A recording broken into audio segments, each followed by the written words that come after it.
Une mère en deuil hésite à vendre le berceau de son bébé après avoir fait une fausse couche. Cependant, le lendemain de la vente, l'acheteur s'est présenté chez elle avec une surprise inattendue. Grace a toujours rêvé de devenir mère. Alors que ses amis et collègues se concentraient surtout sur leur carrière, elle ne s'intéressait pas à cela et souhaitait simplement vivre une vie simple avec la famille qu'elle voulait fonder avec son conjoint. Lorsqu'elle a découvert qu'elle était enceinte, elle et son mari Georges ont commencé avec enthousiasme à faire des achats pour la chambre du bébé. Ils ont veillé à ce que tout soit adapté à leur futur bébé, ils ont peint la pièce eux-mêmes, acheté les meilleurs articles pour bébé et choisi le berceau en bois le plus spécial pour lui. Pendant que Georges travaillait la journée, Grace s'est investie corps et âme dans l'aménagement et la décoration de la chambre de son bébé.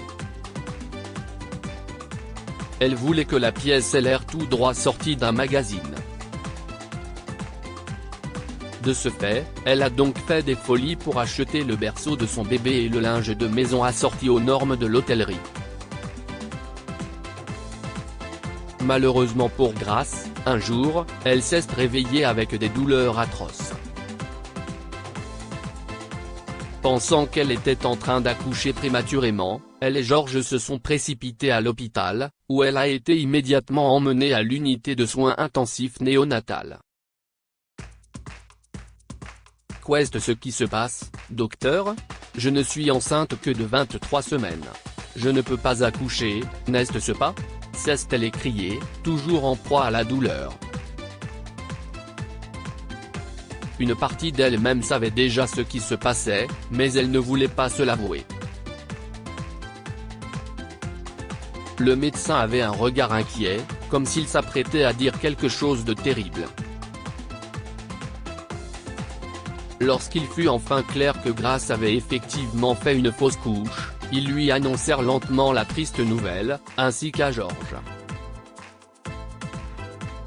Un silence total régnait dans la pièce lorsque le médecin leur a fait part de la situation. Au bout de quelques secondes, Grace a poussé un grand cri au moment où elle a appris la nouvelle. Elle s'est écriée, « Non. Ce n'est pas possible. Pourquoi? Pourquoi cela arrive-t-il? Je suis sûr que vous pouvez encore faire quelque chose, docteur. S'il vous plaît, faites tout ce que vous pouvez pour sauver mon bébé. » Grace a essayé de se lever du lit d'hôpital tandis que Georges, lui aussi en larmes, tentait de la retenir et de l'empêcher de trop bouger. « Je suis désolé, Grace. Je ne peux rien faire, » s'est excusé le médecin. Cette nuit-là, Grace et Georges n'ont pas fermé l'œil. Ils ont pleuré de tout leur cœur, affligés par la perte de leur enfant à naître. Le silence et le désespoir ont longtemps envahi les murs de leur maison. Ils ne supportaient pas d'entrer dans la chambre d'enfant et essayaient de l'éviter autant que possible. Ce n'est qu'au bout de 6 mois que Georges et Grace ont décidé de parler de ce qu'ils allaient faire. Après que les dépenses se sont accumulées en raison de leur visite à l'hôpital, Georges a demandé à Grace si elle était disposée à vendre certains des objets qu'il avait achetés pour la chambre d'enfant. « Je comprends que tu veuilles attendre un peu avant de recommencer à essayer d'avoir un enfant, » dit calmement Georges à sa femme. Les objets que nous avons achetés ne conviendront peut-être plus à notre bébé d'ici là.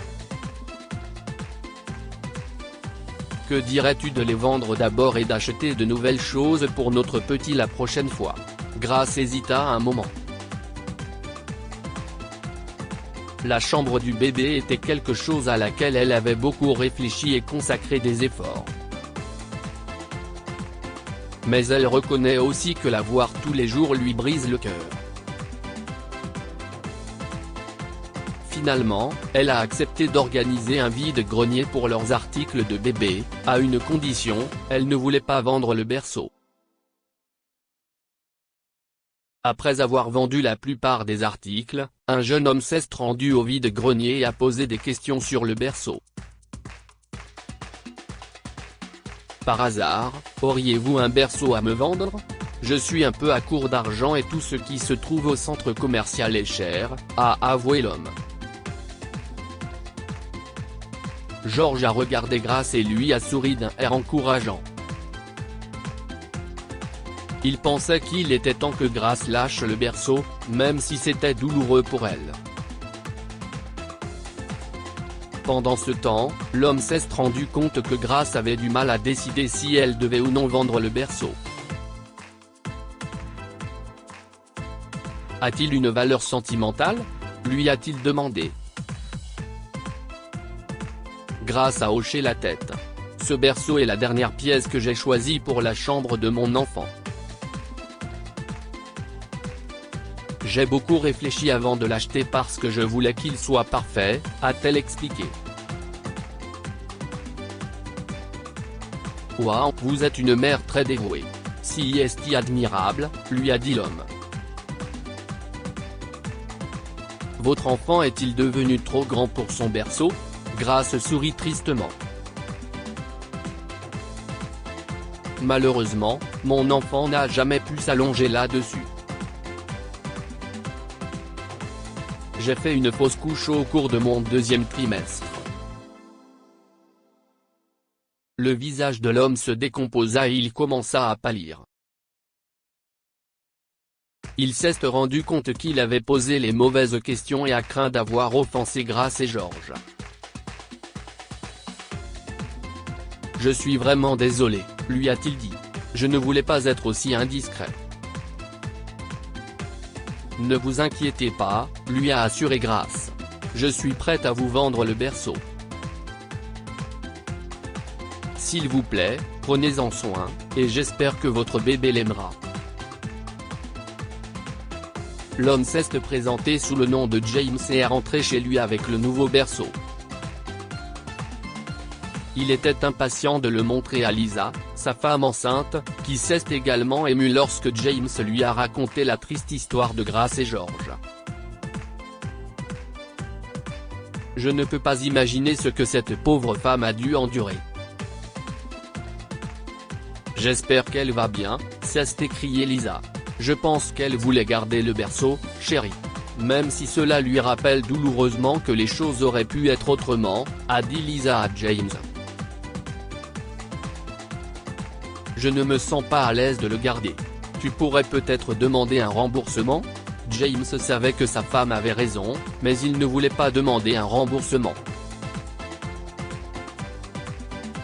Au lieu de cela, il a décidé de faire quelque chose pour George et Grace. Lorsque sa femme s'est endormie cette nuit-là, il est resté debout et a travaillé dans son garage. En un rien de temps, le soleil s'est levé. Satisfait de son travail, il le chargea dans le coffre de sa voiture et dit à sa femme qu'il reviendrait tout de suite. James s'est rendu directement chez George et Grace, afin de leur faire la surprise de sa visite. Qu'est-ce ce qui vous amène ici, mon ami ? A demandé George. Il y a un problème avec le berceau ? James secoua la tête. Non, mais j'ai quelque chose pour vous. Je ne me sentais pas à l'aise de prendre votre berceau, sachant qu'il signifiait beaucoup, surtout pour votre femme, a-t-il dit. Curieux, George et Grace s'approchèrent de James, qui s'apprêtait à ouvrir l'arrière de sa voiture. Lorsque le coffre s'est ouvert, Grace a sursauté. Il s'est avéré que James travaillait comme charpentier et qu'il était donc très doué pour construire des objets. Il a démonté le berceau et a pu fabriquer un petit berceau pour son futur bébé ainsi qu'un banc spécial avec le bois récupéré du berceau.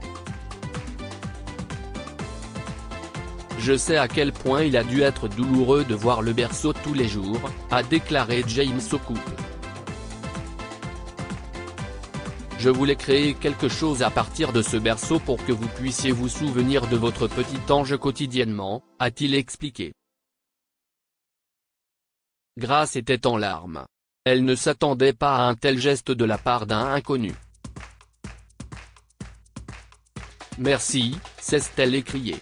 Maintenant, j'ai un morceau de mon fils avec moi tous les jours, sans être obligé de voir le berceau vide. Je peux maintenant profiter de son souvenir en toute tranquillité. Que pouvons-nous apprendre de cette histoire? Les gens font leur deuil de différentes manières. Grace a fait face à la perte de son enfant en refusant de toucher à la chambre d'enfant pendant des mois et en ne parlant pas. Lorsqu'elle a enfin été prête à passer lentement à autre chose, elle a rencontré James, qui lui a donné un souvenir de son fils.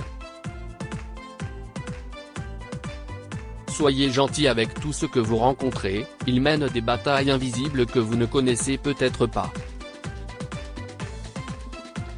James a d'abord cru que Grace et George vendaient les affaires de leur bébé parce qu'il était devenu trop grand.